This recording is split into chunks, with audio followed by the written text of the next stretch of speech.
네, 더불어민주당 이재명 대선 후보가 어제 소상공인 간담회에서 음식점 허가 총량제를 검토한 적이 있다고 한 발언을 두고 지금 여야 공방이 일고 있습니다.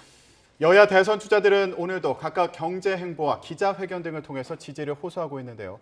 국회 나가 있는 취재기자 연결해서 자세한 상황 알아보겠습니다. 권민석 기자. 네, 국회입니다. 네, 이재명 후보 오늘은 경제 행보에 나섰다고요?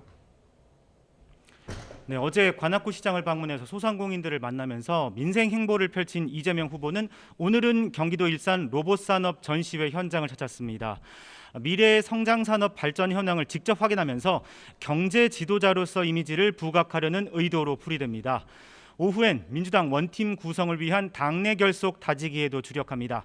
경선에서 경쟁했던 박용진 의원과는 오찬을 함께하고 김두관 의원과는 차담회를 가집니다. 지난 24일 이낙연 전 대표 회동 이후 오늘로 경선 경쟁자들과의 만남이 모두 끝나게 되는데 이른바 용광로 선대위 구성에 탄력이 붙을지 주목됩니다. 네, 어제 이재명 후보가 언급했던 음식점 허가 총량제, 이 발언을 두고 여야 공방이 벌어지고 있다고요? 네, 어제 관악구 시장에서 소상공인 간담회를 했는데요. 그때 나온 발언입니다.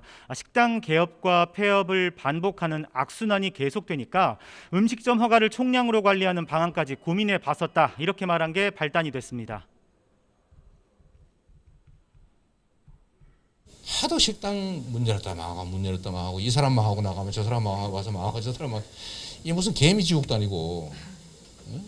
그래서 음식점이나 대중음식점 허가 총량제를 운영해 볼까 하는 생각을 했어요. 그럼 차라리 그 연금 면허라도 한 200~300만 원 받고 팔 수 있게. 근데 그것도 뭐 자율성을 침해하는 거라서 결국은 못하고 말았는데. 음식점 허가 총량제를 실제로 도입하겠다 이건 아니에요. 그리고 아이디어 차원의 구상을 거론한 수준에 불과하다는 게 이 후보 측 입장입니다. 하지만 국민의힘 대선 주자들은 이를 놓치지 않고 공세에 나섰습니다. 윤석열 전 총장은 국민 삶까지 설계하겠다는 전체주의적 발상이라며 우리 경제를 간섭과 통제의 늪으로 몰아넣을 수 있다고 공격했고, 원희룡 전 지사는 국민 자유를 박탈하는 시도라면서 때와 장소를 가리지 않는 막말 머신이라고 비판했습니다. 네, 그렇다면 국민의힘 대선 주자들 움직임은 어떻습니까? 네, 국민의힘 대선 후보 선출까지 오늘로 딱 일주일 남았습니다. 다음 주 금요일입니다. 윤석열 전 총장은 국회에서 기자회견을 열었습니다. 이 시대 최고 개혁은 정권 교체고 이번 대선은 부정부패를 척결할 적임자를 뽑는 선거라며 지지를 호소했습니다. 홍준표 의원도 서민복지 대전환이라고 명명한 공약을 발표했는데요.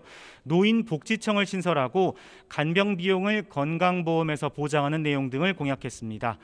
유승민 전 의원은 오늘 오후 방송 출연을 통해 집권 비전과 정책 철학을 거듭 강조할 예정이고, 원희룡 전 지사는 대장동 의혹 관련 기자회견을 열어 이재명 후보를 재차 저격했습니다. 지금까지 국회에서 YTN 권민석입니다.